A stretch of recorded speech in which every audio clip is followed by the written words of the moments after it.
It was a crisp autumn evening in Los Angeles, the kind where the city lights seemed to glow a little brighter against the darkening sky. The annual Film Achievement Awards were being held at the prestigious Harwood Theater, an event that brought together the biggest names in Hollywood.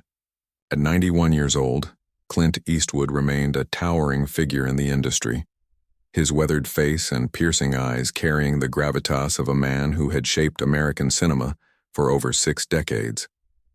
The red carpet buzzed with activity as celebrities posed for photographers and gave quick interviews to the press line. Clint arrived in his typical understated fashion, a simple dark suit, no entourage, just his daughter accompanying him. He walked slowly but purposefully, nodding politely to familiar faces and stopping occasionally for photos. Near the entrance, a young journalist from the entertainment news outlet Screen Culture stood with microphone in hand. Tom Reynolds was known for his provocative interview style and left-leaning commentary on the industry. Fresh out of journalism school with a popular YouTube channel to his name, he had built a following by challenging Hollywood's old guard and their traditional values. "Mr. Eastwood, Tom Reynolds from Screen Culture. Could I get a quick word?" he called out, waving energetically. Clint paused, considering for a moment before giving a slight nod and stepping toward the journalist. The camera lights intensified around them. "Mr. Eastwood, it's an honor to meet you," Tom began, his voice carrying the rehearsed smoothness of someone who had practiced this moment. "Though I have to admit I've been quite critical of some of your films in my reviews. I've often wondered if directors of your generation understand what today's audiences actually want to see." A small crowd began to gather around them, the hushed murmurs creating a backdrop of tension. Clint's daughter gave a concerned look, but her father's expression remained neutral, those famous eyes studying the young man before him.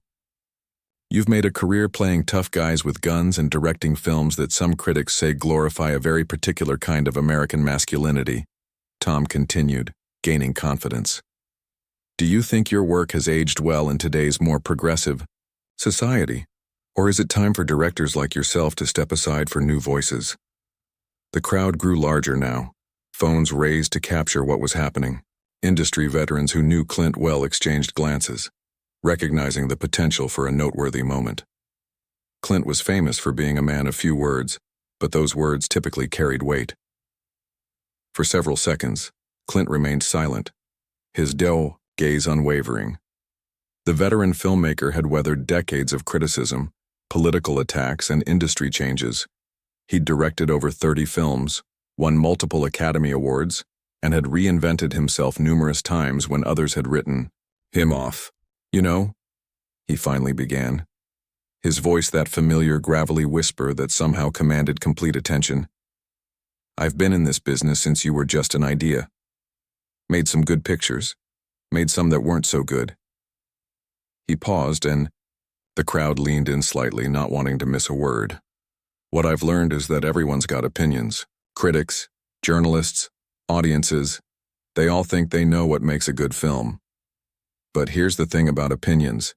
He leaned slightly closer to the microphone. "They're like assholes. Everybody's got one." A ripple of laughter moved through the growing audience, but Clint wasn't finished.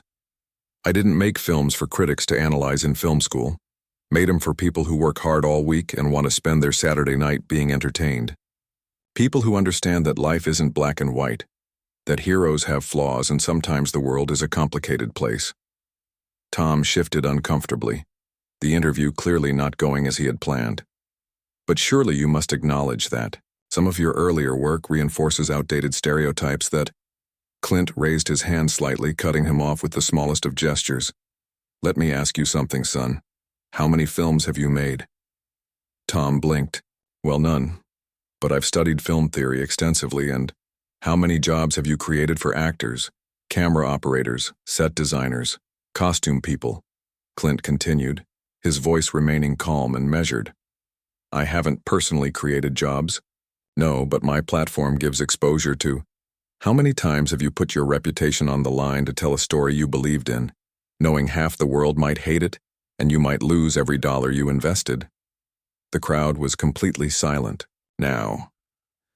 Several people had their phones out, recording what was becoming a masterclass in quiet dignity. "That's not really a fair comparison," Tom protested, his confidence visibly wavering. "The industry was different when you started. It was easier to..." "Easier?" Clint let out a short laugh that contained no humor. "Son, there's nothing easy about creating something from nothing. Nothing easy about standing behind your work when everyone's telling you you're wrong. Nothing easy about getting up at 4 a.m. for 100 days straight because you believe in a story that needs telling."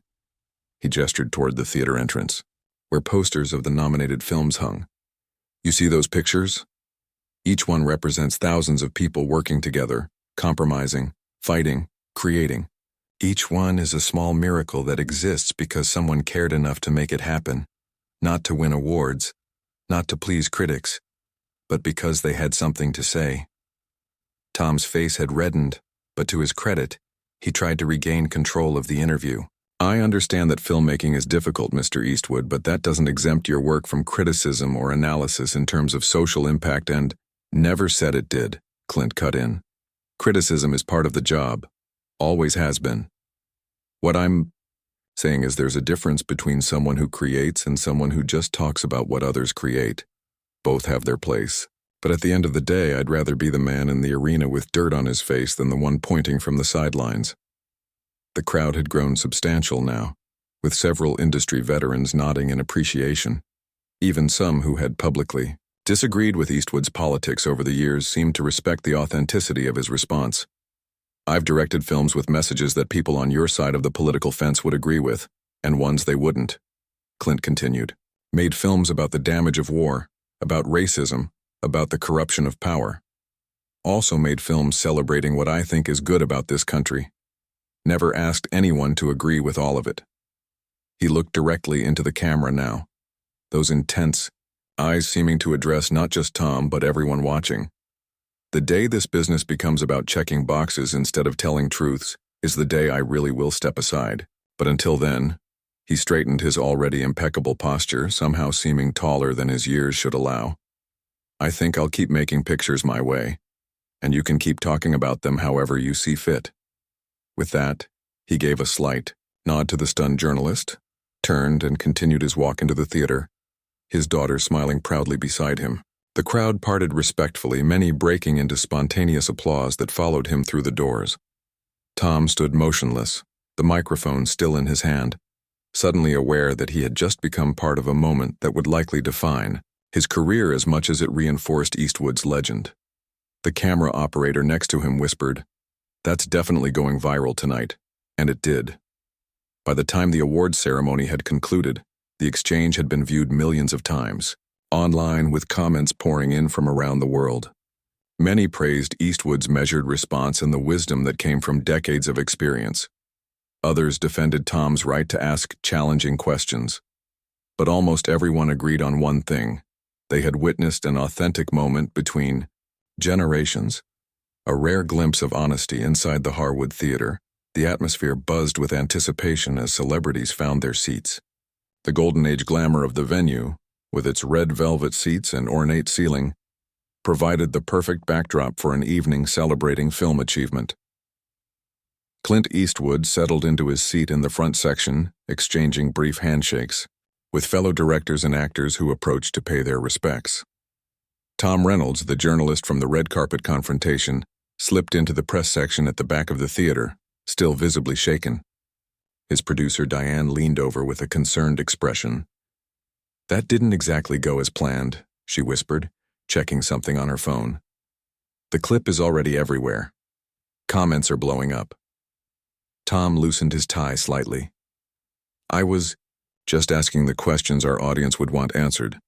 How was I supposed to know he'd completely own the moment?" Diane finished for him. "That's Eastwood. Been doing it for decades." On stage, the host for the evening, comedian Ray Mitchell, took to the podium amid applause. After a few opening jokes about Hollywood politics and streaming services, he paused, with a mischievous smile. "I understand Clint Eastwood has already given us the most memorable moment of the night, and we haven't even handed out a single award yet." The audience laughed, many turning to look at Clint, who responded with nothing more than a slight tilt of his head. "Seriously, though," Ray continued, when Clint Eastwood explains the difference between making something and criticizing something. Even I shut up and listen, and I talk for a living. More laughter rippled through the crowd, and several audience members gave Clint a standing ovation. The camera caught his reaction, a modest nod of acknowledgement, neither playing it up nor dismissing it. In the press section, Tom sank lower in his seat as nearby journalists glanced his way. His phone vibrated constantly with notifications, colleagues, friends, and countless strangers commenting on the video that was now trending across multiple platforms.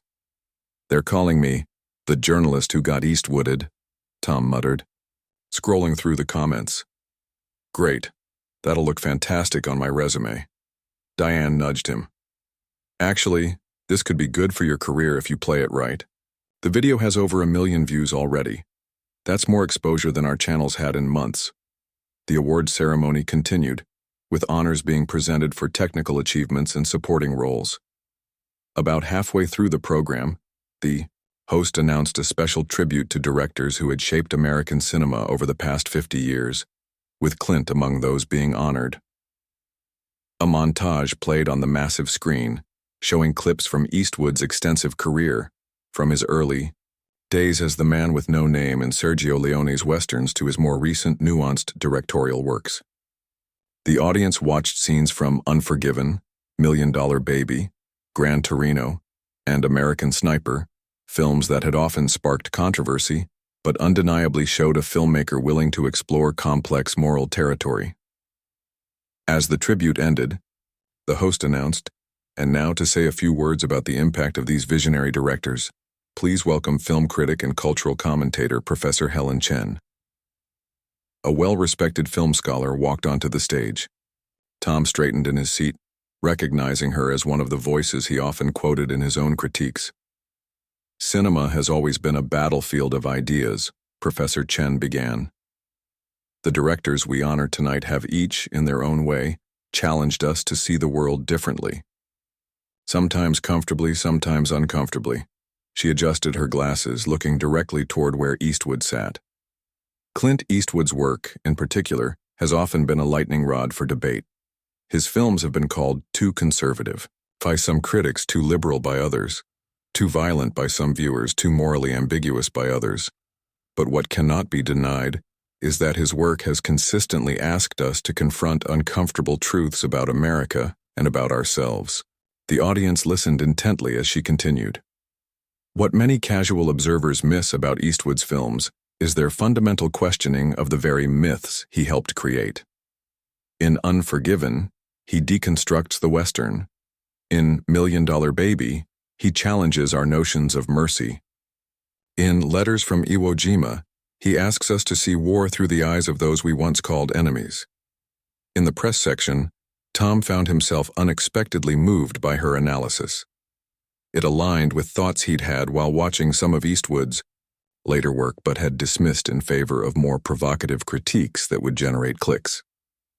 "The mark of a truly significant artist," Professor Chen concluded, "is not whether they confirm our existing beliefs, but whether they make us question why we hold those beliefs in the first place. By that measure, the directors we honor tonight have all made an indelible mark on our cultural conversation." The audience erupted in applause as she left the stage. The camera panned to Eastwood, who acknowledged the tribute with characteristic restraint. A simple nod, his expression thoughtful rather than triumphant. During the next commercial break, Tom noticed a commotion near Eastwood's seat. Several younger directors had approached him, including some whose politically progressive films had been critically acclaimed that year. Rather than the ideological standoff one might expect, the interaction appeared to be one of genuine respect, with animated conversation and even some laughter. "What do you think they're talking about?" Tom asked Diane. She shrugged. "Probably the craft. Despite what people assume about Hollywood being divided into political camps, most directors just want to talk about the work itself.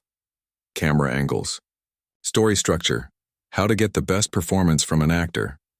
Tom watched as a director known for her outspoken liberal activism shook Eastwood's hand warmly before returning to her seat. It contradicted the neat narrative he had constructed about industry divisions. As the ceremony continued, Tom found himself distracted, replaying his earlier interaction with Eastwood. Had he approached it wrong? Had he been looking for a viral moment rather than genuine insight? The comments on his phone continued to pile up, many questioning his professionalism and preparation. Near the end of the program came the Lifetime Achievement Award. When Clint Eastwood was announced as this year's recipient, the entire audience rose in a standing ovation that lasted nearly 2 minutes. Even those known to disagree with his politics stood in recognition of his contributions to the art form. As Eastwood made his way to the stage, moving deliberately but without assistance despite his age, the theater fell silent in anticipation. Would he mention the earlier confrontation? Would he use this platform to make a political statement of his own? He approached the microphone, set the Crystal Award to one side, and looked out at the audience. Then he did something unexpected. He smiled. Not the intimidating grimace familiar from his films, but a genuine smile that softened his features. "Thank you," he said simply, his voice carrying through the hushed room. "I've been lucky enough to work with some of the best people in this business. Lucky enough to tell stories I thought were worth telling." He paused, his gaze sweeping across the theater. "Earlier tonight, a young man asked me if it was time to step aside for new voices." A murmur went through the crowd as people recognized the reference. In the press section, Tom felt his face flush hot. "It's a fair question," Eastwood continued. "This business should always make room for new voices, new perspectives, stories that I couldn't or wouldn't tell." He looked down for a moment, seeming to gather his thoughts. "But here's what I've learned in 90-plus years on this planet. The best stories, the ones that last, aren't about politics. They're about people, their strengths, their weaknesses, their capacity for courage and for cruelty." The audience listened in rapt attention as he continued. "I've played heroes who were deeply flawed and villains who had their reasons, directed films about people trying to do the right thing in a world that doesn't make it easy, because that's the world we all live in, regardless of which side of the political fence we stand on." He picked up the award, looking at it briefly before setting it down again. "To the young filmmakers here tonight, tell your truth. Not the truth you think will win you praise or awards, your truth. The audience might not always like it, critics might not always understand it." His eyes seemed to find Tom in the crowd. "But if it's honest, it'll find its place." As Eastwood concluded his brief speech and walked off stage to another standing ovation, Tom sat motionless in his seat. The journalist felt a complex mix of emotions: embarrassment at being so thoroughly outmatched in their earlier exchange, but also a growing sense that he had witnessed something authentic from a master of the craft. Diane leaned over. "Now that's how you handle a moment," she said. "No bitterness, no gloating, just class." As the award show wrapped up and the audience began filing out toward the after-parties, Tom made a decision. Instead of joining the press scrum trying to get comments from winners in the lobby, he would try to find Eastwood. Not for another confrontation or even an interview, but to offer something he now realized was overdue: an apology. "Where are you going?" Diane called as he stood up. "To learn something," Tom replied, straightening his jacket and making his way toward the exit. In an industry often criticized for its artifice, the after-party was held in the grand ballroom of the Harwood Center, a sprawling space transformed into an elegant celebration of cinema. Crystal chandeliers cast a warm glow over the crowd, while waiters in black tie weaved through with trays of champagne and hors d'oeuvres. The industry's elite mingled freely, the usual barriers of status temporarily lowered in the spirit of celebration. Tom Reynolds stood at the entrance, press badge hanging around his neck, scanning the room for Clint Eastwood. He felt out of place, not just as a journalist in a room full of filmmakers, but as someone who now carried the uncomfortable weight of public misjudgment. His phone had finally stopped vibrating. He'd turned off notifications after the comment count on the viral video passed 20,000. "You look like you could use this," said a voice beside him. It was Diane, his producer, offering him a glass of champagne. "Thanks," he muttered, taking the drink. "Have you seen Eastwood?" Diane nodded toward a corner of the room. "Over there, surrounded by admirers as you'd expect." Across the ballroom, Clint Eastwood stood with a small group of people. Despite being the center of attention, he seemed relaxed, listening more than speaking. When he did talk, those around him leaned in to catch his words, often responding with appreciative laughter or thoughtful nods. "What exactly are you planning to say to him?" Diane asked. Tom took a sip of champagne, gathering his courage. "I'm not sure yet, but I need to say something."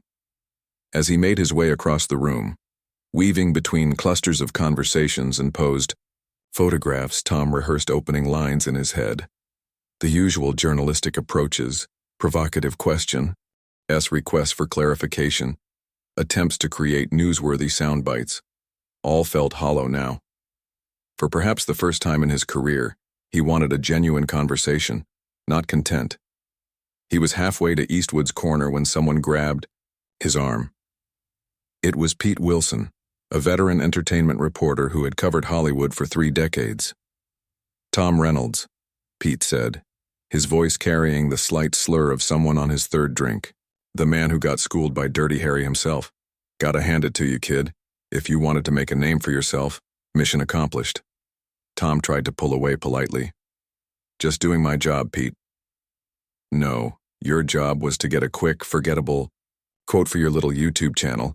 Instead, you poked the bear and gave him a platform to remind everyone why he's Clint freaking Eastwood." Pete laughed, a little too loudly.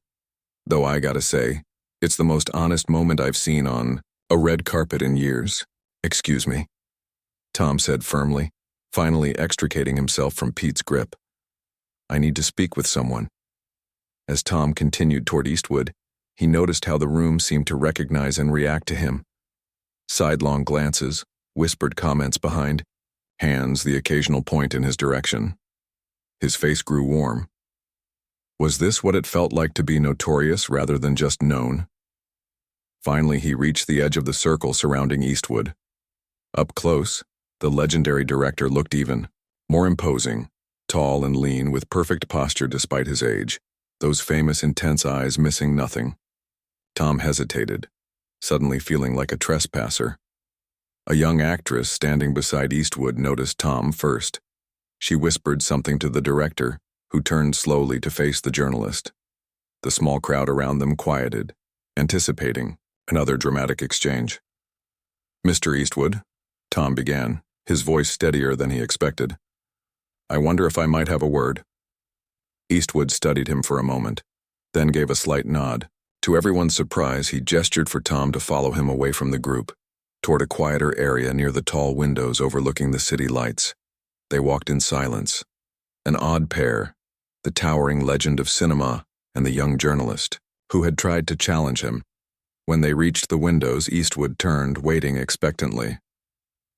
"I wanted to apologize," Tom said simply. "My questions earlier weren't really about getting your perspective.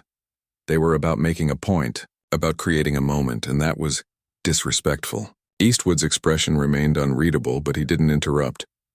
"I've studied film my whole life," Tom continued. "Written about it, analyzed it, criticized it, but I've never made one. Never even tried." He looked out at the city lights, gathering his thoughts.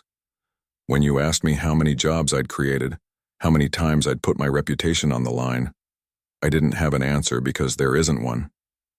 Eastwood finally spoke, his voice that familiar, gravelly whisper. "You don't need to apologize for asking tough questions, that's your job." "But that's just it," Tom said, turning back to face him. "I wasn't asking questions I really wanted answers to. I was making statements disguised as questions. That's not journalism. It's just performative." A hint of something, perhaps amusement, perhaps approval, flickered in Eastwood's eyes. "Took guts to come over here," he said.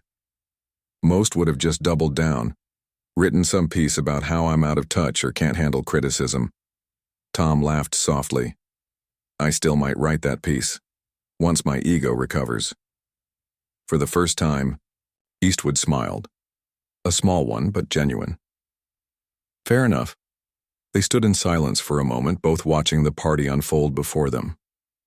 Across the room, a group of young filmmakers were engaged in animated conversation, gesturing enthusiastically, as they described what were clearly scenes or shots. "You ever think about making films instead of just writing about them?" Eastwood asked suddenly. The question caught Tom off guard.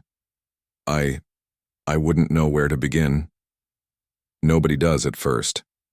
Eastwood nodded toward the young filmmakers. Those kids over there? They're terrified. Excited but terrified. Making something and putting it out into the world is scary. Easier to be the one judging than the one being judged. Tom felt a familiar defensiveness rising. Criticism has value too. It helps audiences understand. Never said it didn't. Eastwood interrupted gently.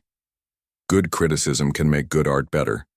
Makes the audience see things they might have missed. But the best critics I've known understand what it costs to create something. He turned his gaze directly to Tom. You asked me earlier if my work has aged well in today's society. It's a fair question. Some of it has, some hasn't. Times change. But here's what doesn't change. The need for stories that deal with the mess of being human, the good, the bad, the ugly, all of it. Tom nodded slowly. Your speech tonight, about telling your truth, not what you think will win praise. That really landed with me. It's the only advice worth giving, Eastwood said. Rest is just technique. Across the room, a photographer spotted them and began moving in their direction, camera raised. Eastwood noticed and sighed. Looks like our moment of peace is about to end, he said.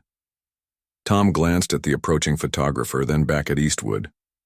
Before it does, could I ask you one more question? A real one this time? Eastwood gestured for him to continue. Of all your films, as director, not actor, which one means the most to you personally? Not the most successful or critically acclaimed, but the one that feels most true to what you wanted to say. Eastwood looked surprised, then thoughtful. It was clearly not a question he was asked often. They're all pieces of me in some way, he said finally. But if I had to choose... He paused, considering. The Unforgiven, maybe, or $1 Million Baby. Both about people wrestling with their past, trying to find some kind of redemption. He looked at Tom with unexpected intensity. We all want that, don't we? To make peace with who we've been? To find some meaning in the choices we've made. The photographer was upon them now, asking for a picture.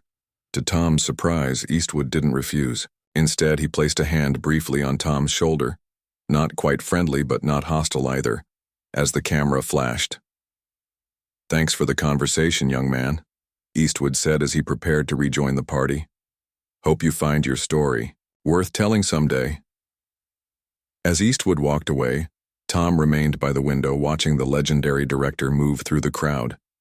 People automatically made way for him, reaching out to shake his hand or simply nod in respect. There was something almost timeless about him, a connection to Hollywood's past combined with a stubbornness that kept him relevant in its present. Tom's phone buzzed in his pocket. It was Diane. What happened? Her text read. Did he eviscerate? You again? Tom smiled as he typed his response. No, he taught me something. Across the room, he noticed several industry veterans watching him with curious expressions. The photographer who had captured his moment with Eastwood was showing the image to a group of journalists, all of whom looked surprised. Tom realized that the narrative had just shifted. He was no longer simply the journalist who got Eastwooded. He was now part of a more complex story. His phone buzzed again, this time an email notification from his editor. Need your coverage of tonight's awards ASAP. Lead with the Eastwood confrontation. Public is eating it up. Tom stared at the message, feeling a strange reluctance. The easy path was clear. Write the piece everyone expected. Frame Eastwood as an out-of-touch relic who had momentarily outwitted a young progressive journalist. It would get clicks, comments, shares. But it wouldn't be true. At least not the whole truth. He put his phone away and headed toward the exit. He had a story to write, but not the one his editor was expecting. For the first time in his career, Tom Reynolds was more interested in understanding than in being understood, more concerned with accuracy than impact. As he left the ballroom, he glanced back one last time at Clint Eastwood, now deep in conversation with a young female director, whose debut film had been the surprise hit of the year. The two seemed engaged in an animated discussion about something technical. Eastwood was making a framing gesture with his hands, and she was nodding enthusiastically. Tom smiled to himself. There was his real story, not a clash of generations or ideologies, but the complex, ongoing conversation that was cinema itself. Now he just had to find the courage to tell it honestly. The morning after the awards ceremony, Tom Reynolds sat in his small apartment, staring at his laptop screen. Outside, Los Angeles was already alive with traffic and sunshine, but he had barely noticed the day beginning. He'd been up most of the night, typing, deleting, and retyping the opening paragraphs of his article about the Eastwood encounter. His editor, Jack Thompson, had already called 3 times. The last voicemail had not been subtle. "Reynolds, where the hell is that Eastwood piece? The video's at 5 million views now. Every other outlet has already run something. We're late to our own story." Tom took a long sip of cold coffee and read what he had written so far. "Last night I learned a lesson from Clint Eastwood, not about politics or even filmmaking, but about the difference between performing and communicating. What began as an attempt to create a viral moment turned into something more valuable, a glimpse into the mind of a filmmaker who has spent decades telling American stories, for better or worse. It wasn't the hit piece his editor wanted. It wasn't even the defensive justification his pride had initially demanded. It was something he hadn't written before, a reflection on his own approach to journalism and criticism. His phone buzzed with a text from Diane. "Jack's on the warpath. You alive?" Tom replied, "Working on the piece now. It's not what he's expecting." 3 dots appeared immediately, then, career suicide or just temporary insanity? He smiled despite his exhaustion. "Maybe both. I'll send you the draft in an hour." Tom returned to his laptop, scrolling through the comments on the video that had now spread across multiple platforms. Some praised him for challenging an icon. Others condemned him for disrespecting a legend. But most simply enjoyed the drama of the exchange. Very few seemed interested in the substance of what either of them had actually said. His doorbell rang unexpectedly. When he opened it, Diane stood there holding 2 cups of fresh coffee in a paper bag that smelled like pastries. "Thought you might need reinforcements," she said, walking past him into the apartment. "Also, I wanted to be here in person when you flush your career down the toilet." Tom took one of the coffees gratefully. "That obvious, huh? You had that look last night. The one people get right before they do something either very brave or very stupid." She settled onto his couch, opening the bag to reveal chocolate croissants. "So what exactly are you writing?" Tom sat beside her and showed her his laptop screen. "It's not finished, but the angle is different." Diane read in silence for several minutes, her expression unreadable. When she looked up, her usual sarcasm was absent. "This is good, Tom. Really good. It's honest in a way most entertainment journalism isn't." She handed the laptop back. "Jack will hate it." "I know. The website metrics team will hate it even more." "Probably." "So why write it?" she asked, studying him with genuine curiosity. Tom closed his laptop, considering the question. "Because last night made me realize I've been doing this all wrong. I started writing about film because I loved movies, how they made me feel, how they changed how I saw the world. Somewhere along the way, it became about getting attention, creating controversy, building my brand." Diane nodded slowly. "The algorithm rewards outrage, not nuance." "Exactly. And I bought into that completely." He shook his head. "I prepared for that Eastwood interview by looking for pressure points, not insights. I wasn't trying to understand his work or his perspective. I was trying to position myself as the voice of a new generation taking down an outdated icon." "Which backfired spectacularly," Diane added with a small smile. "Yeah, well, turns out, 90-plus years of life experience beats snarky prepared questions." Tom laughed, but there was no bitterness in it now. "The thing is, when we actually talked later, I realized he wasn't what I'd reduced him to in my head. He's complicated. His work is complicated. And maybe that's more interesting than the simplified version I was pushing." Diane took a bite of her croissant, thinking, "So what's the plan? Submit this piece, get fired, start a Substack?" I haven't thought that far ahead, Tom admitted. I just know I need to write this particular article honestly. Figure out the rest later. As if summoned by their conversation, Tom's phone rang with Jack's number displayed. They exchanged a look, and Diane mouthed good luck as Tom answered. Reynolds, where's my Eastwood takedown? We needed it hours ago. Jack's voice was loud enough that Diane could hear it clearly across the couch. I'm finishing it now, Jack. But it's not a takedown. It's more of a reflection on, I don't need your philosophical musings, kid. I need a piece that capitalizes on 5 million views. Young journalist stands ground against Hollywood conservative. That's the angle, that's what people expect. Tom took a deep breath. That's not what happened, though. If you'd been there, I don't care what actually happened, Jack interrupted. I care about what plays with our audience. The algorithm doesn't reward nuance and personal growth, Reynolds.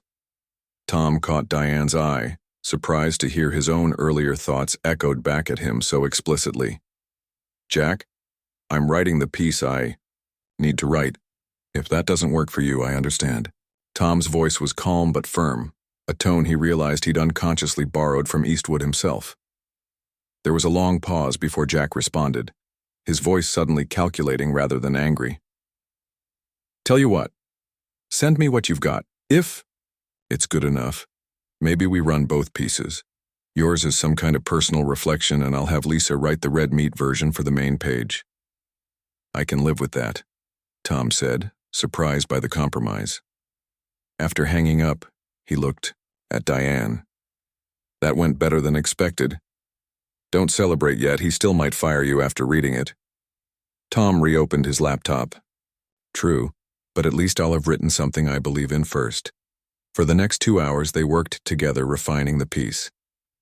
Diane's experience as a producer helped shape the narrative without losing the honesty that made it compelling. By noon, Tom had submitted the finished article and was nervously checking his phone every few minutes for Jack's response. It came finally as a text. Not what I wanted, but it's good. Running it as a companion piece to the main coverage. Don't make a habit of this soul-searching crap. Diane raised her coffee cup in a toast. Congratulations on not getting fired. Yet, Tom added with a smile. Later that afternoon, Tom's article went live under the headline, What I Learned from Being Schooled by Clint Eastwood. It was positioned as a sidebar to the main coverage of the awards, which focused more on the viral nature of the confrontation and included plenty of comments from social media. Tom expected his piece to be largely ignored in favor of the more sensational main article, so he was surprised when his phone began lighting up with notifications. Colleagues, fellow critics, even a few filmmakers he had reviewed in the past, all responding to his honest reflection rather than the viral moment. A film professor whose class he had taken in college wrote, "This is the kind of criticism that advances the conversation rather than just generating heat. More of this, please." By evening, something unexpected was happening. While the main article had more initial views, Tom's piece had a much higher engagement rate. People were spending time with it, sharing it with thoughtful comments, having actual conversations in the comments section rather than just dropping reactive hot takes. You might have accidentally stumbled onto something, Diane said when she called to check on him. People are starved for authenticity online. Everyone's so used to performance and positioning that when someone just honestly reflects on getting something wrong, it stands out. Tom was scrolling through the comments as they spoke. It's weird. I've gotten more positive feedback on this than anything I've written in the past year, and it's basically me admitting I screwed up. Turns out humility gets more engagement than hot takes. Who knew? Diane laughed. So what now? Back to business, as usual tomorrow? Tom looked at the notes he'd been making, ideas for a series of articles re-examining filmmakers he had previously dismissed, questions about the relationship between critics and creators, thoughts about the responsibility of cultural commentary in an age of algorithmic amplification. No, he said finally. I don't think I can go back to how I was doing things before. It felt good to write something real. I want to keep doing that. Even if it means less viral moments, less attention, maybe even less money. Diane asked, though her tone suggested she already knew his answer. Even then, Tom confirmed. Besides, if Eastwood taught me anything last night, it's that doing work you believe in is the only way to build something that lasts. After they hung up, Tom opened his laptop again and started a new document. The cursor blinked at him from the empty page. Not an accusation anymore, but an invitation. He began to type a title. Reconsidering Cinema, A Critic's Second Look. His phone buzzed with a new email notification. The sender name made him sit up straight. William Morris Endeavor, one of Hollywood's biggest talent agencies. The subject line read, Opportunity arising from Eastwood interview. Tom stared at it for a long moment before opening it. The message was brief.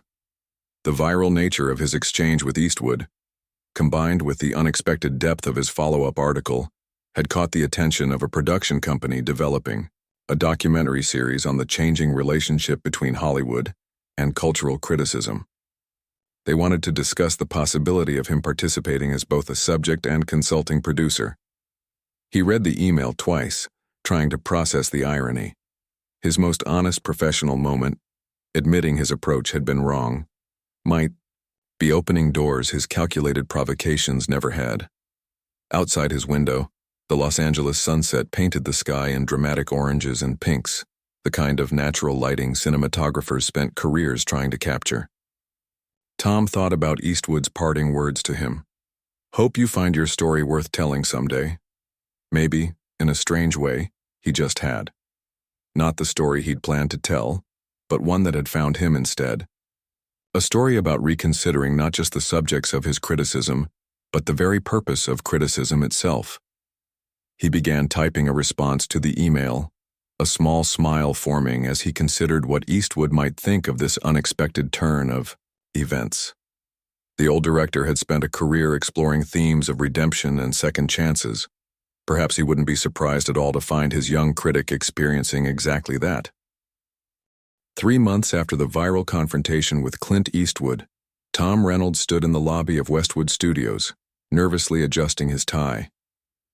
The building was a modern glass and steel structure that housed several production companies, and Tom still couldn't quite believe he had a reason to be there. Mr. Reynolds? A young woman with a tablet approached him. They're ready for you in conference room 3. Tom followed her through security and into an elevator that whisked them to the 12th floor. As they walked down a hallway lined with movie posters, Tom felt the familiar flutter of imposter syndrome. Just a few months ago, he had been a mid-level entertainment journalist churning out provocative hot takes. Now he was consulting on a documentary series called Critical Eye, about the relationship between filmmakers and critics in the digital age. The conference room door opened to reveal 6 people seated around a large table. Tom recognized Paul Chen, the executive producer who had reached out after his Eastwood article went viral, and Lisa Novak, the director attached to the project. The others were introduced as writers and researchers for the series. Tom, good to see you in person, Paul said, standing to shake his hand. We were just discussing the Eastwood segment. Tom took the empty seat they indicated. On the wall-mounted screen was a still image from the now infamous red carpet confrontation, frozen at the exact moment Eastwood had asked Tom how many films he had made. Tom's discomfort must have shown on his face, because Lisa spoke up quickly. Don't worry, we're not just rehashing the viral moment, she assured him. What made us want you involved was your follow-up piece. It raised questions about criticism, creation, and how we engage with art that fit perfectly with our series. Exactly, Paul added.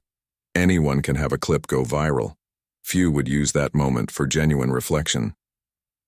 The meeting progressed into a discussion of the series outline. Critical Eye would explore how film criticism had evolved from the days of printed newspapers to today's landscape of YouTube videos, TikTok reactions, and algorithm-driven hot takes. Each episode would center on a case study of critics and filmmakers engaging with each other's work. For the Eastwood episode, Lisa explained, we want to go beyond just your interaction. We are hoping to explore his entire relationship with critics throughout his career, the films that were panned initially but later reassessed, the political readings of his work that he rejected, the evolution of his directing style. Tom nodded. That makes sense. He's had one of the longest and most complex relationships with critics of any American director. Which brings us to the big question, Paul said, leaning forward slightly. We'd like to approach Eastwood for an interview, and we think having you conduct it would create a compelling narrative arc, a continuation of the conversation you started that night. Tom nearly choked on his water. You want me to interview Eastwood after what happened last time? Precisely because of what happened last time, Lisa said. Your viral moment and thoughtful follow-up created an opening. Your article showed you're capable of engaging with his work honestly, beyond political positioning. We think that might appeal to him. Tom's mind raced. The idea was both terrifying and fascinating. Do you really think he'd agree to sit down with me again? Paul smiled. Actually, we've already floated the idea to his team. They didn't say no. For the next hour, they discussed potential approaches for the interview. It wouldn't be a gotcha session or a fawning tribute, but a genuine exploration of Eastwood's body of work, his philosophy of filmmaking, and his thoughts on how audiences and critics engage with art. As the meeting concluded, Paul walked Tom to the elevator. There's one more thing, he said. If this goes well, we'd like to discuss you hosting several episodes, not just the Eastwood segment. Tom tried to maintain his composure despite his excitement. I'd definitely be interested in that conversation. Good, Paul said as the elevator doors opened. Because this series isn't just about looking backward at how criticism has changed. It's about exploring what thoughtful criticism could be in the future. 2 weeks later, Tom sat in the green room of a small studio in Burbank, reviewing his notes for the Eastwood interview. His phone buzzed with a text from Diane. Don't screw this up again. He smiled and texted back. Thanks for the vote of confidence. The door opened and a production assistant poked her head in. Mr. Eastwood has arrived. We'll be ready to start in 15 minutes. Tom's heartbeat quickened. Despite all his preparation, he still wasn't entirely sure why Eastwood had agreed to this interview. Was it to promote his latest project? To set the record straight about their viral moment? Or maybe, as Lisa had suggested, because Tom's honest reflection had created an opening for a different kind of conversation. When Tom entered the studio, Eastwood was already seated in one of 2 leather chairs arranged on a simple set.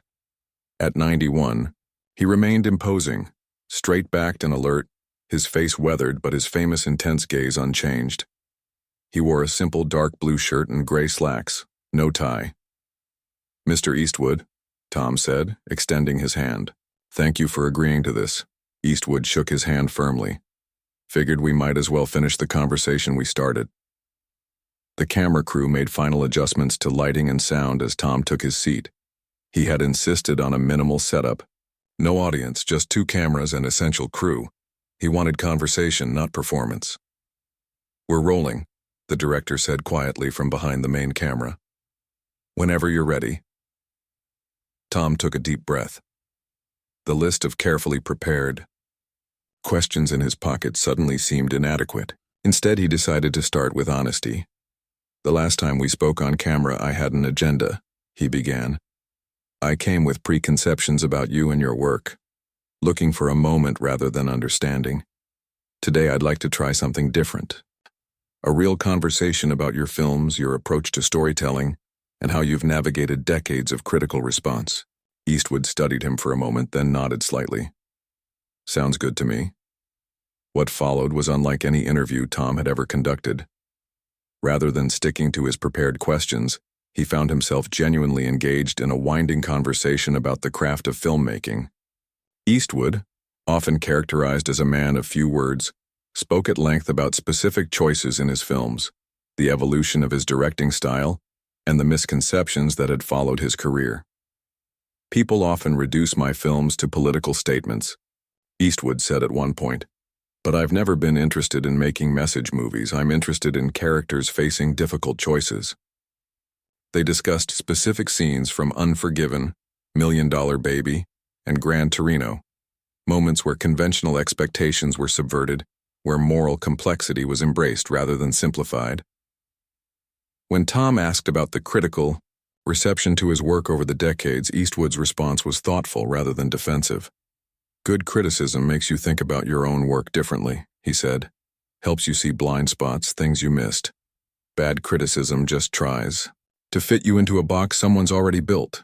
Liberal, conservative, whatever label they want to apply. The conversation eventually turned to their viral moment. Rather than avoiding it, Tom addressed it directly. That night on the red carpet, you asked me how many films I'd made, how many jobs I'd created. It was a fair challenge to someone who was frankly more interested in making a point than understanding your work. Has that been your experience with critics generally, that there's a disconnect between those who create and those who analyze? Eastwood considered the question. Not always. Best critics I've known have deep respect for the process, even when they don't like the result. They understand that making anything worthwhile means making choices, and every choice closes off other possibilities. He leaned forward slightly. What bothers me isn't criticism itself. It's the certainty some critics have. The idea that there's one right way to tell a story or one correct political perspective a film should advance. Tom nodded. I've been guilty of that, looking for ideological alignment rather than artistic merit. We all have blind spots, Eastwood replied, even at my age, still finding them in my own work. As the interview progressed, Tom was struck by how different this conversation felt from any he'd had before as a journalist. It wasn't about generating quotes or creating moments. It was about genuinely exploring ideas about art, audience, and criticism. When the director finally signaled they had enough footage, Tom was surprised to realize nearly 2 hours had passed. The conversation had flowed so naturally that he'd lost track of time completely. As the crew began packing up equipment, Eastwood remained seated, seemingly in no hurry to leave. This turned out better than our first meeting, he said with a hint of a smile. Tom laughed. Setting a pretty low bar there. Maybe. Eastwood studied him for a moment. You know, you asked good questions today. Questions that came from curiosity, not just trying to make a point. I'm trying a different approach these days, Tom admitted. Less performing, more listening. Eastwood nodded approvingly. Heard you're working on more than just this documentary. Word travels fast, Tom said, surprised. Yes, I'm developing a new format for film criticism. Less about thumbs up or down. More about exploring what a film is trying to do and whether it succeeds on its own terms. Sounds worthwhile, Eastwood said as he finally stood. World's got enough people shouting their opinions, not enough people trying to understand. As they walked toward the exit, Eastwood paused. You asked earlier about regrets. If I'd change anything about my films or career? You didn't really answer, Tom noted. Didn't I? Eastwood's eyes crinkled slightly at the corners. Well, I'll tell you one thing I don't regret. Taking risks. Making films I believed in even, when everyone said they wouldn't work. He looked directly at Tom. Seems to me you're taking a risk now, walking away from what was working for you to try something different, something you believe in more. Tom was startled by the observation. I suppose I am. Good, Eastwood said. Simply, that's how you find out what you're really made of. With that, he shook Tom's hand firmly and walked out to where his driver was waiting. 6 months later, Tom stood at the back of a small screening room in Hollywood, watching the audience reaction to the premiere of Critical Eye Eastwood. The episode intercut their in-depth interview with clips from Eastwood's films, archival footage of his earlier interactions with critics, and commentary from film scholars about the evolution of his work. Diane stood beside him, whispering, I still can't believe you pulled this off. The lights came up as the credits rolled, and the moderator invited Tom to the front for a Q&A session. As he walked to the stage, he reflected on how much had changed since that fateful red carpet confrontation. His new approach to criticism, thoughtful, contextual, genuinely curious rather than performatively outraged, had found an unexpected audience. The docuseries had been picked up for a second season, and he was developing a podcast exploring the creative process with filmmakers and critics together. Someone in the audience asked what he had learned from the Eastwood experience. Tom thought for a moment before answering. I learned that real conversations are harder than performances, but they're infinitely more valuable, he said. And I learned something Eastwood told me off camera, that the most interesting stories aren't about heroes or villains, but about people trying to figure out what's right in a world that doesn't make it easy. He smiled at the audience. As it turns out, that's true for criticism as well as filmmaking. The easy path is to praise what confirms our beliefs and condemn what challenges them. The harder path, and the one worth taking, is to engage honestly with art that makes us think, that makes us uncomfortable, that asks questions without providing easy answers. As the Q&A continued, Tom noticed a figure standing at the back of the room where he had been earlier. Though he couldn't make out the face clearly, the tall, straight posture was unmistakable. When the session ended and Tom made his way through the crowd of well-wishers, he looked toward the back, but the figure was gone. Outside the theater, he found a small envelope that had been left with the usher. Inside was a note written in a sparse, direct hand. Good work. Keep asking the right questions. C.E. Tom smiled as he carefully folded the note and put it in his pocket. The conversation, it seemed, was continuing. Retry.